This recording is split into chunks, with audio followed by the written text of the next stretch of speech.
बुलेटिनमध्ये सुरुवातीला महत्त्वाची बातमी आहे ती पुण्यामध्ये पुन्हा एक अत्याचाराची घटना समोर आलेली आहे। गणेशपेठ परिसरात 11 वर्षीय मुलीवर अत्याचाराचा प्रयत्न झालेला आहे।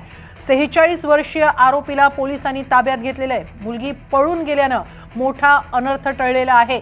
पुण्यामध्ये गेल्या काही दिवसांपासून अत्याचाराच्या घटना समोर येत आहेत। यात अल्पवयीन मुली अधिक बळी ठरताना दिसत आहेत। अशीच एक घटना पुण्याच्या गणेशपेठ परिसरात घडलेली 11 वर्षीय मुलीवर अत्याचाराचा प्रयत्न झालेला आहे। मात्र मुलीनं आरोपीच्या तावडीतून वेळीच पळ काढल्यामुळे मोठा अनर्थ टळलेला आहे। 46 वर्षीय आरोपीला पोलिसांनी ताब्यात घेतलेला आहे। चॉकलेट देण्याच्या बहाण्याने त्याने चिमुकलीवर अत्याचार करण्याचा प्रयत्न केला,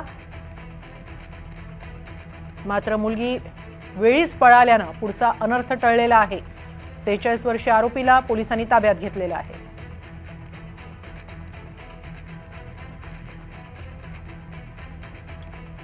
पुण्यामध्ये गेल्या काही दिवसांपासून अत्याचाराच्या घटना समोर येत आहेत। नसरापूरमधील प्रकरण ताजं असतानाच थेऊर पर्वती इथं देखील काही अत्याचाराच्या घटना घडल्या। यात अल्पवयीन मुलींना अधिक लक्ष करण्यात आलं। आता सुद्धा पुण्यामध्ये पुन्हा एक अत्याचाराची घटना समोर आलेली आहे।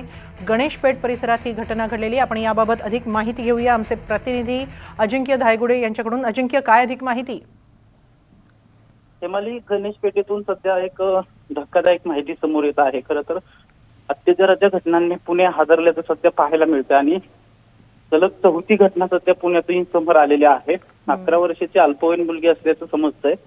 एक दुकानदार आहे 46 वर्षीय, त्यांनी या चिमुकलीला चॉकलेट देण्याच्या बहाण्याने दुकानात बोलवलं आणि त्याच्यानंतर अत्याचार करण्याचा प्रयत्न केल्याचं समजतंय। खरं तर चिमुकलीच्या हे लक्षात आल्यानंतर चिमुकलीने तिथून पळ काढला आणि ही सगळी घटना जाऊन आपल्या घरच्यांना सांगितल्यानंतर आता या 46 वर्षीय आरोपीला पोलिसांनी ताब्यात घेतलेला आहे।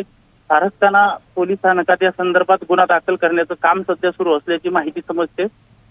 सगळी या परिसरात सध्या पोलिसांचा बंदोबस्त देखील तैनात करण्यात आलेला आहे। परिस्थिती जी आहे ती नियंत्रणात असल्याचं पोलिसांकडून सांगितलं जाते। मात्र वारंवार अशा घटनांमुळे सध्या पुणे हादरल्याचं आपल्याला पाहायला मिळतंय। हेमाली, धन्यवाद अजिंक्य, आपण दिलेल्या या सविस्तर माहितीबद्दल।